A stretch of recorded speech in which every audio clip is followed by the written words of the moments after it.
It's kind of a weird place to start in Kevin Federline's book, but it's entertaining because he is all that. He just thinks that, this music career was destiny. It has nothing to do with Britney. He and Britney are breaking up. She's just completely screwed him over. She was snorting a big fat line of cocaine at the concert. She was breastfeeding at the time. He more or less called her out for it, which she threw a drink in his face and stormed off. Yeah. And then she kicked her mom out of the house. I mean, got the security, get my mom out of the house. I don't know, because she just does that. She just sounds so nuts. And I don't think he's telling us everything, but then he has to go because he's got some, not tour dates, but promotion dates. Like everybody wants to talk to the hot new star with the hot single Popozaya. Better fucking ask somebody. They don't know that Britney filed for divorce. Yeah. So if they knew that, I think they would go, it's okay, Kev, forget it. So anyway, he's going about his business, and he's real serious about it. He's like, nothing, I don't care about anything more than my kids, except this Hot 97 appearance in New York. I got to get to this. And so he just knows that someone's looking after the kids. Someone hopefully is getting formula instead of Britney feeding the kids after she's been Britney's snorting below coke. breast milk. So anyway, it gets to the point where they're working on the divorce. Everyone knows about it. Paparazzi are following him everywhere. So he is under the false impression. I mean, because paparazzi even want pictures of him. Did you read in the book? Because I thought I read one of the excerpts said that he didn't know that she filed for divorce. No. Until he was he doing it? He was at a gig. Yeah, and one of the producers goes, "Hey, man, sorry about the divorce." Oh, no. And so then and Federline was like, what? His people then What go, was that? please don't mention that during the interview. And they didn't, which surprised me a little bit. But anyway, it reaches the point where I can't remember. I think this is after the divorce where Britney is placed. She refuses to give up Custody. She has a favorite child. It's Jaden. Okay. She loves this one child so much more than the other child that Sean Preston actually is attacking Jaden. He's so jealous of him. Oh, my God. Yeah, and Kevin says... That's great parenting. Everyone is aware of this, like her parents, him.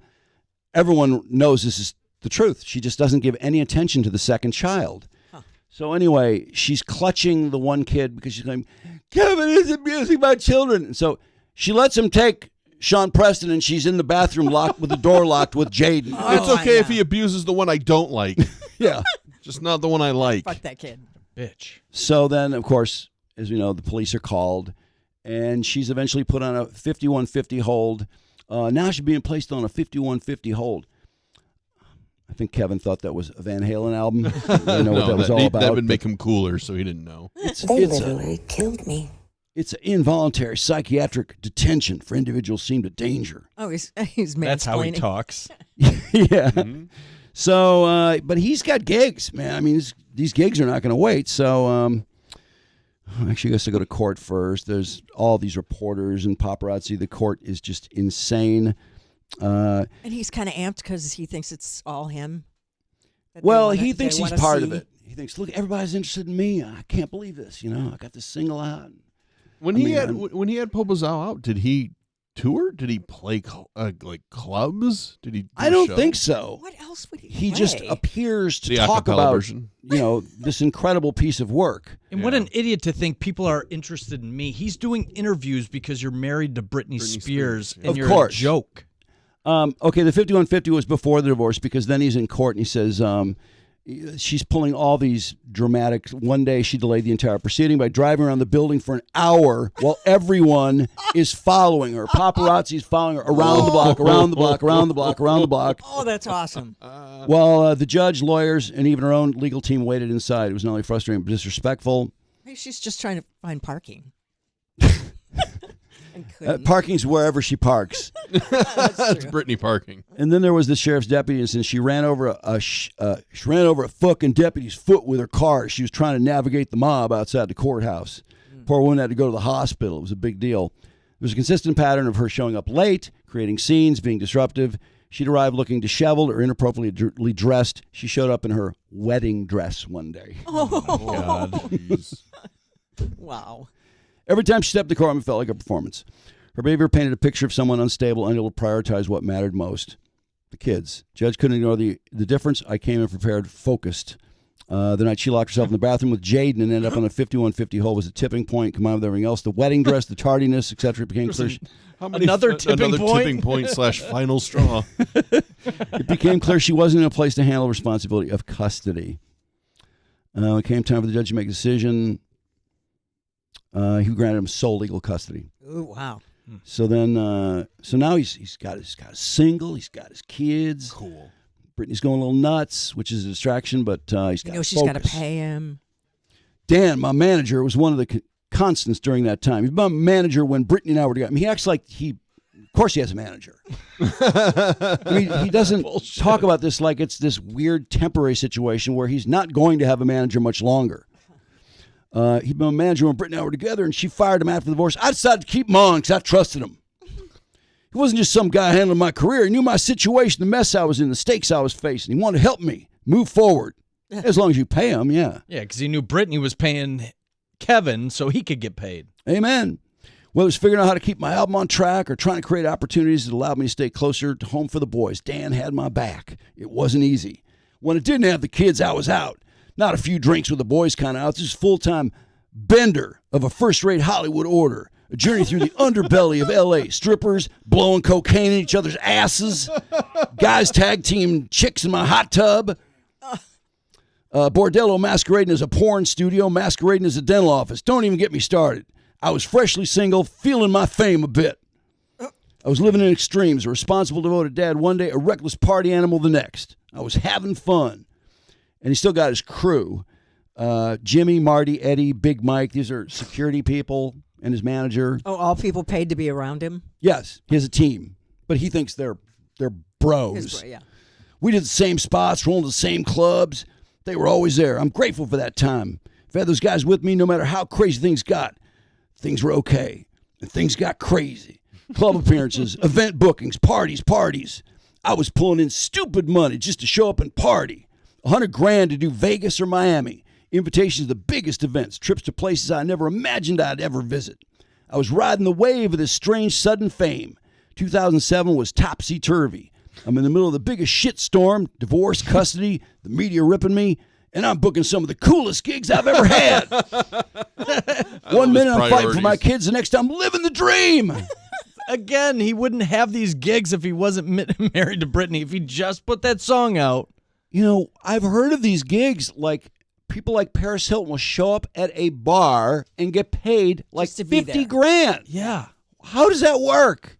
I don't get it. It's called an appearance fee. I know, but how does the bar make money when they pay Kevin Federline $100,000? Because people keep coming back to the bar after that night. I mean, it's not, but I don't think that it worked for Kevin Federline. Maybe for Paris Hilton. If you make $100,000 in one night, I mean, they can never take that away from you. Right? He'll blow it out his ass, but I mean, you made the money. Mm-hmm. One of those dreams became reality when I got asked to do a Super Bowl commercial. No, for Nationwide Insurance. Oh, is it still in existence? Oh, yeah, sure it is. Oh my God. The whole concept was about making fun of myself as an artist. Oh, you don't say. I needed to sit down, listen to the adults in the room, and trust they knew what they were talking about. And they did. The commercial was genius. I'm decked out like this over-the-top rapper, rocking a fur coat, sitting next to a stack of gold bars, Ferrari parked behind me. I'm rapping about living large, and then out of nowhere, someone yells in the background. The scene cuts, and suddenly, I'm in a fast food joint flipping fries. Is this it?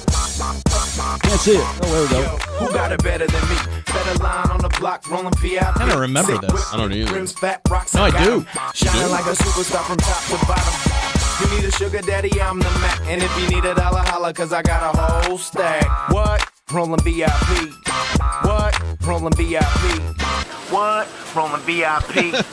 What? Rolling VIP. What? Rolling VIP. Fries! Life comes at you fast. Thank you. That's really A good. nationwide annuity could guarantee you. That's a pretty good ad. Oh, it predicted really his funny. future. He was rapping into the security camera above him. That's great. Even after we shot it, though I was still harboring doubts, everyone was telling me how great it was going to be, how it would change the narrative. show a little humility. Change the narrative. What, that you're a loser? Riding Britney? No, it didn't change the narrative. That narrative has never changed. Then came Super Bowl Sunday, and everything clicked in. The commercial aired. It was a huge hit. Hilarious, sharp, just what it needed to be. Everyone loved it. I finally saw how important it was to lean into the humor, to own the story instead of letting it own me. It was more than just a commercial. Changed how I approached everything. I even got to go to the game. Are you serious? I'm jealous of him now. What the fuck? What an experience. Flying into Miami during Super Bowl week, right in the middle of all the madness. Nonstop press, sit-down interviews, real media training, too. I needed it. I was terrible at speaking. I failed speech class in high school. What? So I had to learn how to control interviews, stay on message, and not ramble on too long. One of our boys found a penthouse off Ocean Drive, rooftop jacuzzi, open floor plan, full deck overlooking the strip. We called it Casa de Fed. Oh, God. No, you called it that. Oh, my God. Casa de Fed. Miami was a madhouse, wall-to-wall people, Super Bowl energy everywhere you turned. Nationwide gave me 3 tickets to their suite. I took Big Mike and my lawyer, Mark. Big Mike and the boys? Yeah. He snubbed his dad. Oh, what a dick. I know. What an asshole. He's always wanted to go to the Super Bowl, but Mark had been helping me through everything. Man, he probably had more fun with Mark, to be Mark honest. was a diehard Bears fan. It was the Bears and the Colts. I couldn't say no. Is that 05? Oh, 08 or 09, I think. Okay. Or was it 05? Well, that was that then the when Prince? Popozal was out. Bears versus Colts It- was... I think it's like 2008 or... No, that sounds right, because didn't he got divorced and... Yeah, it was 07. Okay. There you go. Yeah, Okay. this was right after. Okay.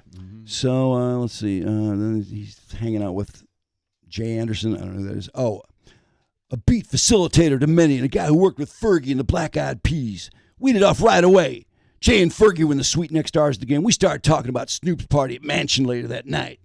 He talks about this in the present tense like this is just the way his life is. No, this is your 5 Well, minutes. it's when he peaked, so. He said he'd make sure we'd hang with Snoop, and I was stoked. Mansion was packed when we got there. I had Eddie, Big Mike, and even brought my lawyer, Mark Kaplan, out with us. I asked Mark, Again. should I be worried about blazing with Snoop if the opportunity comes up? He said, Kevin, as your attorney, if you get an opportunity to smoke with Snoop Dogg and you don't, then you're a fucking idiot. Coolest lawyer on the planet. I agree. I want to hire that guy. That guy's great. He thinks that he made a legal judgment of some kind. This is so dumb. How crazy is it to be that guy? And oh boy, another dumb Federline question. What do I say now? Not long after Snoop started his set, he spotted me. My man, K Fizzle. Got to be one of the biggest pimps in the world. Did y'all see the Super Bowl commercial?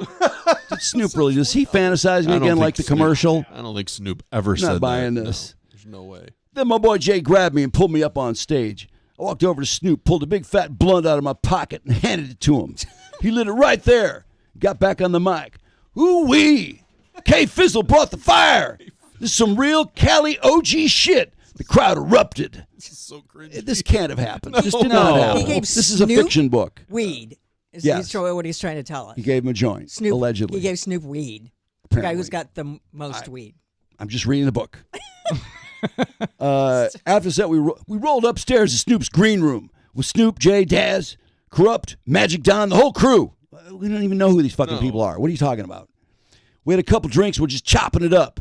Meanwhile, another good friend of mine, Scott Storch. Maybe you know Scott. Scott Storch. Scott's had my back since day one. He hit me up about the after party. I told Snoop, and he was like, yeah, we'll see you up there.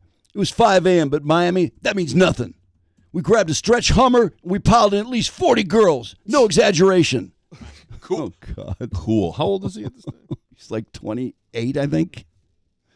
Scott's Mansion, unreal. A 75-foot yacht docked out back. A bar that looked like it belonged in a Vegas club. 30 feet long, custom lit. And underneath it, enough weed and party favors to keep a small country high for a week. Oh, my God. Who wrote this? Whoever did this is writing in his voice very effectively. You don't think he wrote it? I don't know about that. I pulled up to the place flexing hard. 40-plus girls. Me, Big Mike, Eddie, and my lawyer. It was way over the top. But really, it was all my boy Purple. He looked at me, smiled like, yeah, you know. I just shook my head and said, bro, you're a fool for this. I love him for that shit, though. That sounds like him. That sounds like he would say something that dumb. So, let's see. I'm going to skip a little bit. He made his way to Scott's office. Starting to like this guy. Just kidding. I still hate you. Scott went bankrupt, by the way. When I walked in, he was on the couch with a glacier-sized mountain of Coke piled on a gold tray on the coffee table. Snoop was sitting behind him. Jay and I sank in the lounge chairs. Mike Epps walked in. The whole scene looked like something out of Scarface. We posted up there for hours, Snoop rolling blunt after blunt, Scott hitting the extracurriculars, everyone cracking up, talking about the R&G album Snoop had just dropped. What, they're not talking about Pope Zion? No. What's up with that? Or the Super Bowl? They're done talking about the Super Bowl commercial? Apparently. At one point, Scott looked over, asked if wanted any Coke. Mike Epps said, "Man, fuck you, Scott. Last time I did that shit with you, I was blowing back boogers out my nose for a week. It was like something straight out of a stand-up show. We lost it. I couldn't breathe from laughing so hard." I love the way he writes. I'm laughing hard at how stupid this is. Can you just picture yourself there? You really can paint a picture. Oh, my God. So he got invited to the Kentucky Derby. He's getting invites to all this crazy, stupid stuff. I don't know why. They had seating arrangements. Wouldn't you know, I was at a table with the Manning family and a bunch of Colt players, Peyton, Eli, and their wives. They're amazing people. His book is just who he's been with. Yeah. It's a lot of name dropping. Yeah. Next thing you know, they're the ones asking to take a picture with me. Eli Manning, NFL legend. And his wife's telling me he's a fan. He is not a fan. That is a lie. Eli Manning was never a fan. That did not happen. I can't wait till K-Fed's on the Manning cast. For Monday Night Football. About his book, yeah. And Eli just fans out. Remember that time you were a fan of mine? You wanted a picture of me at the Kentucky Derby? Just the idea that Eli's a huge fan still. Then he partied with Kid Rock at a club where his boy DJ Vice was spinning. I went hard, maybe too hard. The next day I barely made it to the main race. Missed the whole day.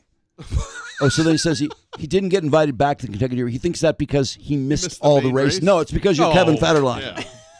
Everyone was you weren't supposed to be there the first time. We invited you here and you didn't watch the race. You're done. I give him credit, though, for cashing in, man. Yeah, I mean, why not? And I could see people paying him money. I would think Hard Copy or one of those shows would have paid him money. He did tour, by the way. He did tour. Yeah, there's we have Setlist FM. There's a review of his Chicago show, which is fucking hilarious. Wow. And if you want, I have his 2016 Choice Awards performance. Oh, he performed 2016? 2006. Oh my God. Teen Choice. Oh, okay. Wow. Sorry. Performing in front of a surprisingly packed house. Wow. Yeah, that must have blown his mind. Yep.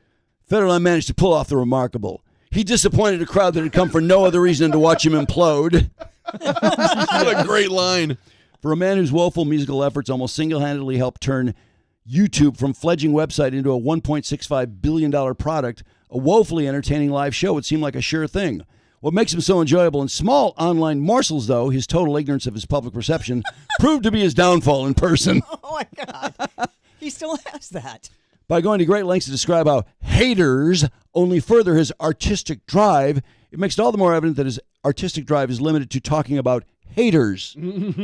At one point, Federline appeared to walk off the stage in mock protest of the audience. He proceeded to sit down at a table next to the speakers and drink from a conveniently placed bottle of Jack Daniels. I guess that's a bit. Yeah. What they did at other gigs. Before breaking into song moments later. By that point, the show had become so surreal that it was unclear whether it was all an act or he was really losing control. In keeping with his contempt for those who shelled out nearly $30 for a show that lasted just over half an hour. Do you think he's the Beatles? You think it's Federline mania? Oh, it gets better. Federline refrained from performing arguably his most popular song and the one that came to define his career, Popo's Up. Wait, he did not perform. He did what? not play Popo's What? What the fuck did he play? But his most popular song is a really shitty song. Yeah, maybe that's he's why I not didn't play. punishing anyone, but This that's one isn't ridiculous. good. At least they would know what it was. Yeah, it's the only hit. Referring to the now infamous debut single multiple times in his otherwise incoherent rhymes, he refers to Popo's Up and all his other songs. Mm-hmm. K-Fed appeared ashamed of his Brazilian booty shaker and disgusted with anyone who had the gall to laugh at it. Current events, too, had some bearing on Federline's stage show. In his first concert, his wife, Britney Spears, mercifully filed for divorce. K-Fed embraced the opportunity to spin the loss of his economic livelihood as a good thing. You know, I'm about to be a free man. Oh, wait. Test 1, 2. Oh, you got to turn this. It's going to go whoop. Other way. Yeah, okay. Test 1, 2. You know I'm about to be a free man, Chicago. Yeah!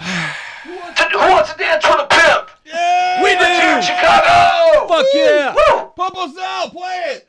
Popo's out. That's probably exactly how it fucking went. Chicago. Let's hear you. Britney sucks. Yeah! Play Bitch. Popo's out! Who wants to dance with the pimp? I know, nice concept. Oh, boy. This is so 2000 to call yourself a pimp.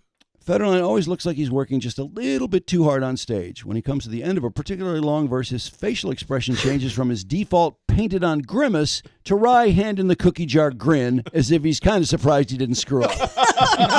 Another great line. He's a former backup dancer, and his frequent hand motions and attempt to express the emotions that his beats and delivery fail to convey come off as rigid and repetitive. Oh, couldn't do jazz hands. Woof. The structure of his songs put the memorization to a minimum. Several of his ballads consist of a solitary rambling verse sandwiched between continuous exhortations to the crowd. During Playing with Fire, Federline and his sidekick repeated the words over and over until the song, like his marriage, crashed and burned into nothingness. Like his marriage.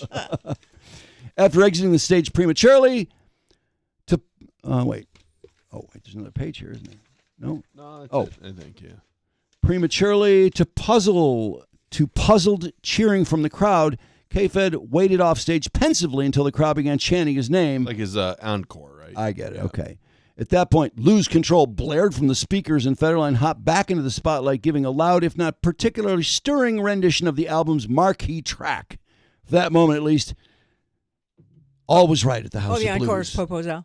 Lose Control? That was his big one. That's what he played. What do you mean his big one? That's what he played at the Teen Choice Awards in 2006. Oh, we need to hear Lose Control. Let's see. Oh, it's probably so fucking good. No, it's time for our last presenter of the night. The last guy of the night? Look, it's Dane Cook and Jessica Simpson. Wait, where is he? Oh, she introduces him. Who is that? That's Britney. Oh, so that's this is Britney with dark before. hair. Oh, she's knocked up. Boobs look nice. They are huge. Yeah, Teeth are all together, too. This show Got some nice cocaine-filled jugs. Getting tired. I need to sip off those. show has been very good to me. I need a little bump. Come here, Brittany. You too, man. Yeah. Just do the introduction, you idiot. Got milk? And I'm hoping that it will be as good to our next performer. He chose the show to make the world premiere performance of his new single, Lose Control. Please give a warm welcome to my man, Kevin Federline. You better fucking ask somebody. Oh, I vaguely remember this. I do remember this. No, he's playing Pretending the piano. Yeah. It's time to get crazy, y'all. From the front all the way to the back. Wouldn't you love to know who K-Fed's hype man is and where is he today? Probably Mark or Jimmy or Bobby or one of those That's right. guys. Lose control. This is that hip-hop flavor mixed with a little bit of rock and roll. That's some kid. Like, I thought it was Bieber. Looks like Biebs. Nice sound quality, K-Fed.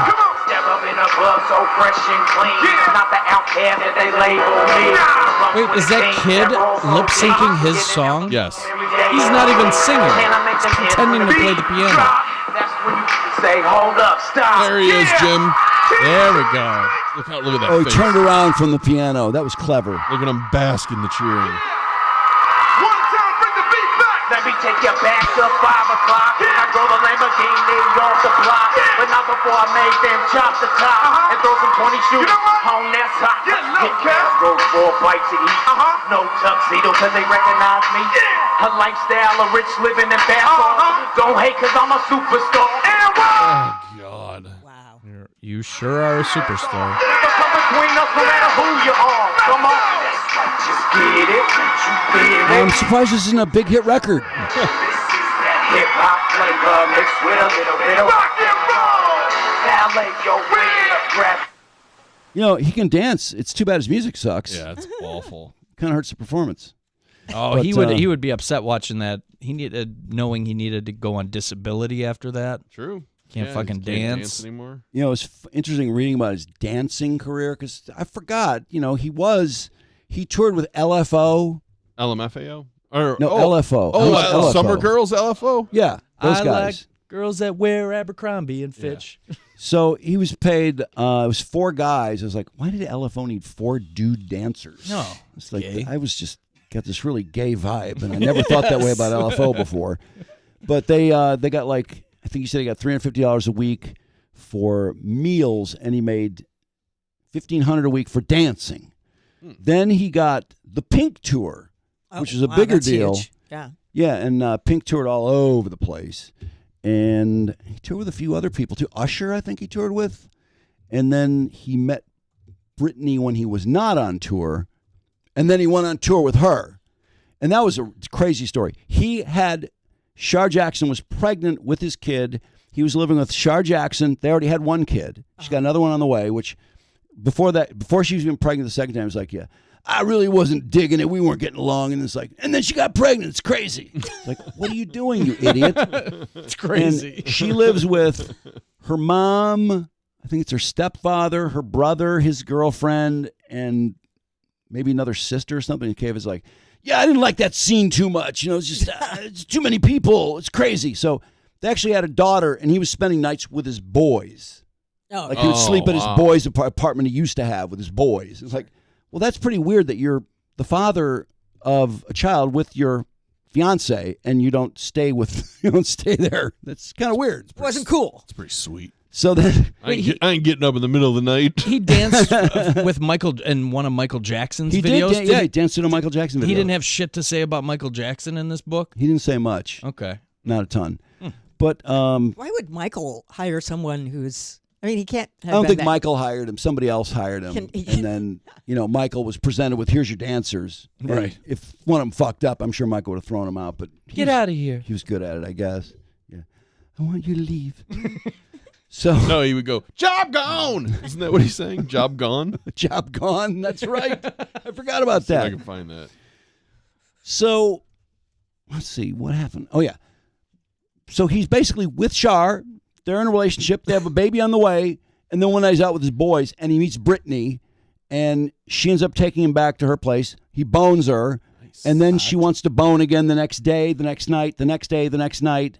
And then he takes off on tour with her. He never tells Shar anything. Shar just starts reading the tabloids.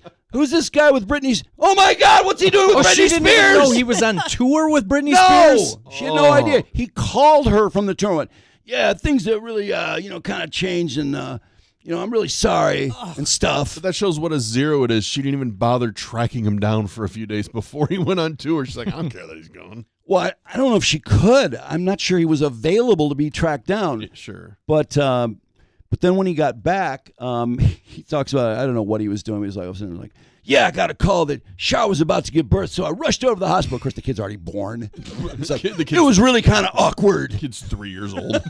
Yeah, it's pretty awkward because you're with Britney Spears now. You're in the tabloids every fucking 5 minutes, and she's having your kid. Wow. Job gone. That's Jackson firing somebody in the middle of a concert. I can't remember. Right. Remember what was he pissed off about? I forgot, but that's true. That's so funny. Was it like the lighting guy fucked up or something? It was one of the people associated with the show. Yeah, sound. So then, do you remember that Federline was a part of WWE? No. He was. Yeah, he was part of a brief storyline with John Cena. As what? Oh, wow. It's so dumb. John I'm not Cena, even read it. John Cena had that, that persona where he had that chain around his neck, and he was He was like a rapper. He actually defeated John Cena once. No. Much to the crowd was livid. The place almost exploded. They were so pissed. Oh, here it is. Because they hated him. No way. All right, just a couple more things. Let's see. When Britney and I divorced, the court awarded me $20,000 a month in child support. I was receiving alimony another $20,000 a month for half the duration of our marriage. A marriage that lasted 2 years and change. People hear figures like that, they think you're financially set. The reality is far from that. Raising 2 boys in Los Angeles while maintaining security? He's got to have a security guard. So I'm going to move to Kevin Federline. So I'm going to move to Hawaii instead because the cost of living in California is too much. I mean, security is money well spent. He's got to have a security guard. Because who wouldn't want to steal Britney's kids? Came with a price tag that would make your head spin. The money didn't stretch as far as you'd think. Take my house in Tarzana, just maintaining a home and a lifestyle that matched what the boys were used to, because they have to have what they're used to, of course. Obviously, you can't. That's not optional. With their mother, easily ran well over $40,000 a month. Rent, security, a full-time nanny, transportation. Got to have a nanny, of course. He's used to that. As well as, let's see, raising 2 kids in LA. My 2 kids with Shar. It all added up fast. The money was gone as soon as it came in. People love to assume I was coasting off for money. Couldn't be further from the truth. Oh, yeah. Protest too much. Contrary to the tabloid headlines, I wasn't some bum sitting around waiting for a check. I was hustling. When doing what? My Super Bowl commercial alone paid almost $1 million for 3 days' work. It's one of the biggest paychecks in my life, and it felt huge, not just the money, but for what it represented. Stepping out away from the shadows of my marriage. As my own man. How'd that work out? He got that all by himself. It had nothing to do with Nope. Britney. Nope. She just, I was also stacking up appearances. If anything, she held him back. Getting 100,000 to show up in places like Vegas and Miami. I was hosting events, going to high-profile parties, doing everything I could to keep my momentum going. At my peak, I was making $300,000 to over $500,000 a year. And it went much further back then. Wait, $100,000 an appearance, and he's making $300,000 to $500,000. He's making 5 appearances a year, apparently. Yeah, tops. I'm not sure he needs security. Tops. And with all that overhead, that cash spent fast. What? Overhead. You don't need a nanny. You don't need security. I was still out there hustling, trying to earn a living. I wasn't sitting idle. In 2008, I was offered a reality show with VH1 that could set me up financially for life. Ooh. The deal was almost done. Contracts were drawn. The terms were agreed. VH1 had promised the kids wouldn't be shown on camera. Then at the last minute, VH1 said, no, the kids have to be shown on camera. So he backed out, which is their way of making him back out, I think. Huh. Yeah. Why would the kids have to be shown on camera? I mean, that's ridiculous. Either he's lying or VH1 decided, no, you're a loser. We don't want you. Did he say, what if we just blur the one Britney likes? We'll show one kid, but blur the other one. That's a great idea. I'm sure it was offered. I remember Mark, my lawyer, giving me advice after the divorce. Take $1 million, put it safe where it can grow. You'll want that later. But 28-year-old me thought, I didn't need to worry about that. I'll make another $1 million in no time. I'm K-Fed. No, bullshit. I thought I'd keep doing appearances, booking gigs, and living the life. Wait, did he really write I'm K-Fed, or was that you? I was thinking the same thing, Mark. Okay, good. That's funny. See, it could have been real. I could have written that. I could have ghostwritten this book. But that's the thing about being young. You feel invincible. The money will never stop. Sure, I made some smart moves, like dumping $500,000 into the house we bought in Malibu. By the time we sold it in 2008, my portion more than doubled. I walked away with over $1 million from that deal.